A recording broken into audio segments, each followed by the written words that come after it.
उत्तर प्रदेश में पिछली 69,000 सहायक अध्यापकों की भर्ती के संबंध में माननीय सिंगल बेंच के द्वारा जो फैसला दिया गया है, निश्चित तौर पर वो न सिर्फ 69,000 सहायक अध्यापकों की भर्ती से संबंधित अभ्यर्थियों को प्रभावित करेगा, बल्कि आने वाली शिक्षक भर्ती में भी इसका पूरा असर देखने को मिलेगा। क्योंकि इस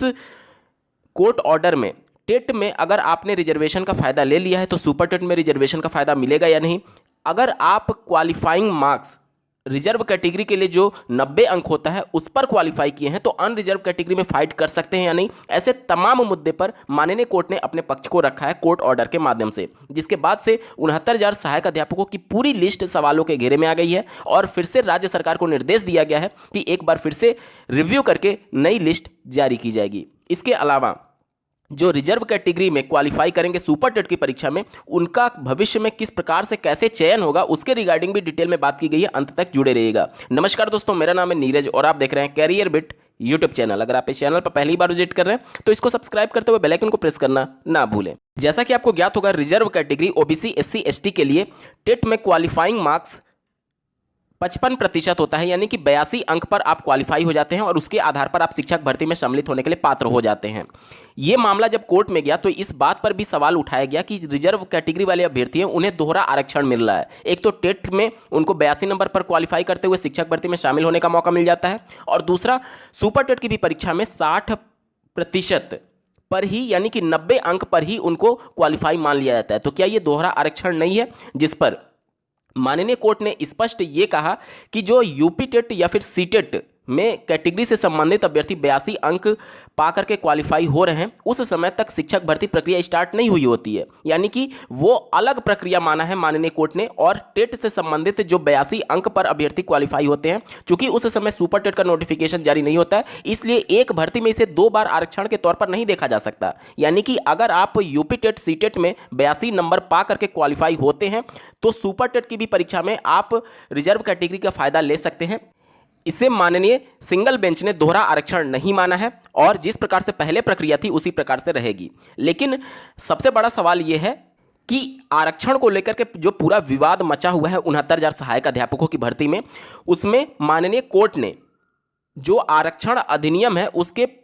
धारा 3 के उपधारा 1 और उपधारा 6 का जिक्र किया है, जिसके बारे में समझना आपके लिए बेहद जरूरी है। स्क्रीन पर आप 25 मार्च 1994 का पत्र देख पा रहे होंगे, जो कि उत्तर प्रदेश शासन के द्वारा, जो उत्तर प्रदेश शासन में विशेष सचिव हैं उनके द्वारा समस्त प्रमुख सचिव और समस्त मंडल जिलाधिकारी को लिखा गया था, जो कि आरक्षण लागू करने के संदर्भ में जो प्रावधान है, जो एक्ट है, उसको लागू करने के लिए कहा गया था। इसी एक्ट के बारे में माननीय कोर्ट ने जिक्र किया है अपने कोर्ट ऑर्डर में धारा 3 के उपधारा 1 और उपधारा 2 के बारे में। तो उसको थोड़ा सा बेसिक आप समझेंगे तभी इस पूरे मामले को समझ पाएंगे। चलिए डायरेक्टली हम लोग धारा 3 पर चलते हैं और उसका उपधारा 1 क्या कहता है इसके बारे में देखते हैं। आप स्क्रीन पर देख पा रहे होंगे धारा 3, ठीक है। उपधारा 1 ये कहता है कि लोक सेवाओं और पदों में अनुसूचित जातियों, अनुसूचित जनजातियों और नागरिकों के अन्य पिछड़े वर्गों से संबंधित व्यक्तियों के पक्ष में सीधी भर्ती के प्रक्रम पर उपधारा 5 में निर्दिष्ट रोस्टर के अनुसार रिक्तियों का जिन पर भर्ती की जानी है निम्नलिखित प्रतिशत आरक्षित किया जाएगा, जिसमें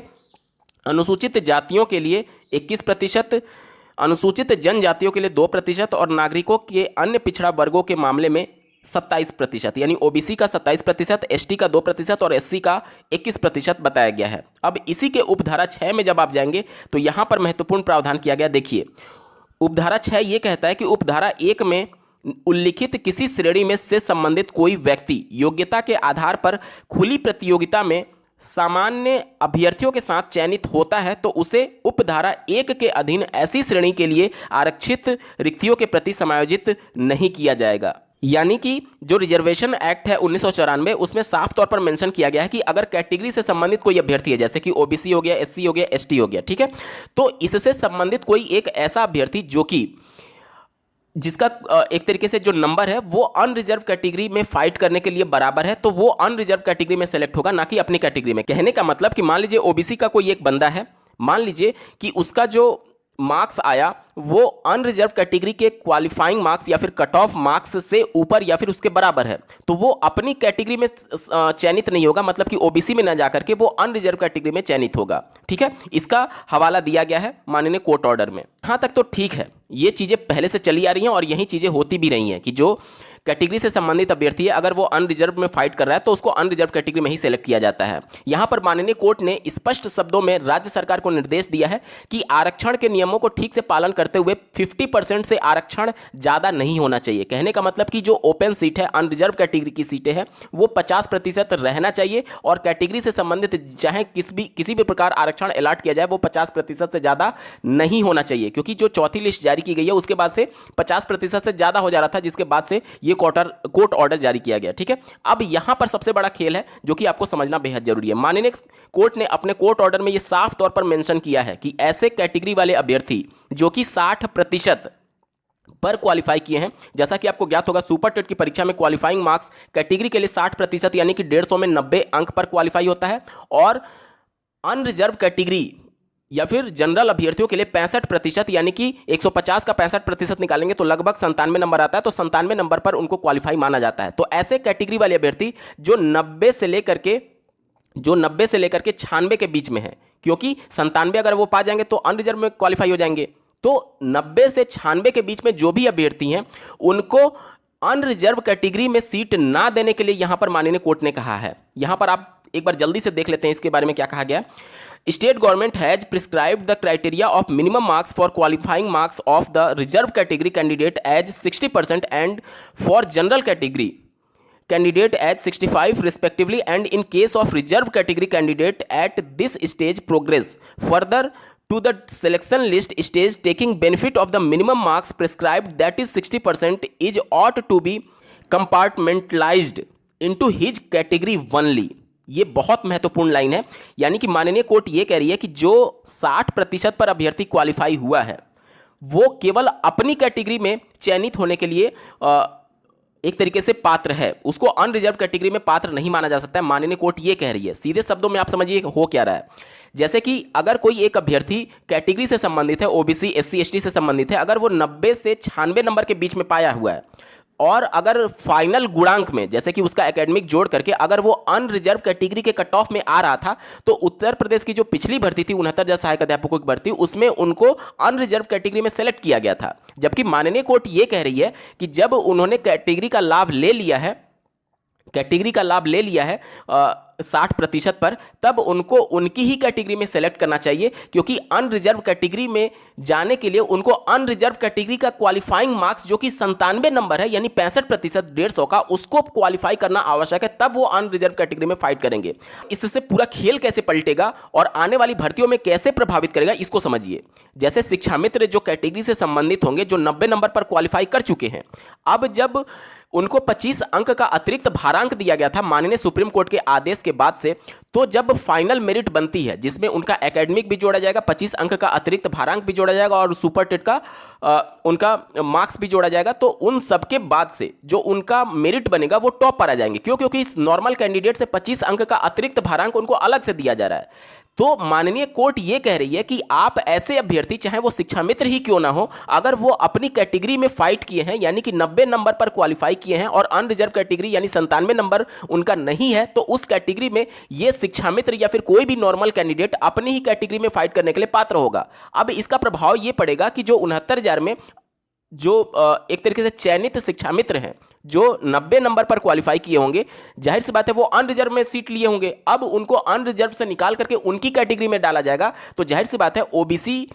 एससी एसटी का जो बंदा अनरिजर्व में चला गया था अब वो अपनी कैटेगरी में आ जाएगा, जिससे ओबीसी एससी एसटी की सीटें कम हो जाएंगी। उम्मीद कर रहा हूं कि आपको चीजें समझ में आ रही होंगी, क्योंकि जो बंदा कैटेगरी में रहते हुए अनरिजर्व में सेलेक्ट हुआ था, क्योंकि कट ऑफ उसका अनरिजर्व वाला क्वालिफाई हो चुका था, उस वजह से कट ऑफ कहने का मतलब कि फाइनल कट ऑफ जिसमें आपका एकेडमिक भी जुड़ा है और वो सब भी चीजें भी जुड़ी हुई हैं, और क्वालिफाइंग मार्क्स कहने का मतलब कि इस 90-97 की बात हो रही है, आप कंफ्यूज मत हो जाइएगा, ठीक है। तो ऐसे शिक्षा मित्र जो कि 90 नंबर पर क्वालिफाई करके और फाइनल मेरिट में अनरिजर्व कैटेगरी के ऊपर आ रहे थे, उनको अनरिजर्व कैटेगरी से हटा करके अब उनकी कैटेगरी में सेलेक्ट करने के लिए माननीय कोर्ट ने स्पष्ट तौर पर आदेश दे दिया है। अब निश्चित तौर पर ये मामले आने वाली भर्तियों को भी प्रभावित करेंगे, क्योंकि आने वाली भर्ती में भी माननीय सुप्रीम कोर्ट ने शिक्षा मित्रों को तीसरी बार मौका देने के लिए कहा है और राज्य सरकार ने इसके लिए हामी भी भर दी थी, यानी कि उनको 25 अंक का अतिरिक्त भारांक आने वाली भर्ती में भी दिया जाएगा। जाहिर सी बात है, अब ऐसे अभ्यर्थी 90 अंक पर जब क्वालिफाई करेंगे और 25 अंक का अतिरिक्त भारांक दिया जाएगा तो वो मेरिट में टॉप पर आ जाएंगे, तो वो अनरिजर्व में कैटेगरी में ना जाकर के अपनी कैटेगरी में सेलेक्ट होंगे, यानी कि ओबीसी एससी एसटी में सेलेक्ट होंगे, जिसकी वजह से जो कैटेगरी वाले अभ्यर्थी की सीटें हैं वो एक तरीके से धीरे धीरे कम होने लगेंगी, क्योंकि शिक्षा मित्र का अगर केवल क्वालिफाई भी हो जाता है तो वो मेरिट में टॉप पर चले जाएंगे। ये सब कुछ मामले प्रभावित करेंगे और निश्चित तौर पर अभी ये मामला सिंगल बेंच से निस्तारित हुआ है। ये मामला बहुत जल्द आपको डबल बेंच में देखने को मिलेगा और बहुत जल्द ये मामला अगर वहां से निस्तारित नहीं हुआ तो सुप्रीम कोर्ट में भी देखने को मिल सकता है। इस पूरे मामले में आपका क्या कुछ कहना है कमेंट के माध्यम से जरूर बताइएगा और ऐसे ही महत्वपूर्ण अपडेट के लिए इस चैनल को सब्सक्राइब करना ना भूलें। इस वीडियो को देखने के लिए आपका बहुत बहुत धन्यवाद। भगवान करे आपका दिन शुभ हो।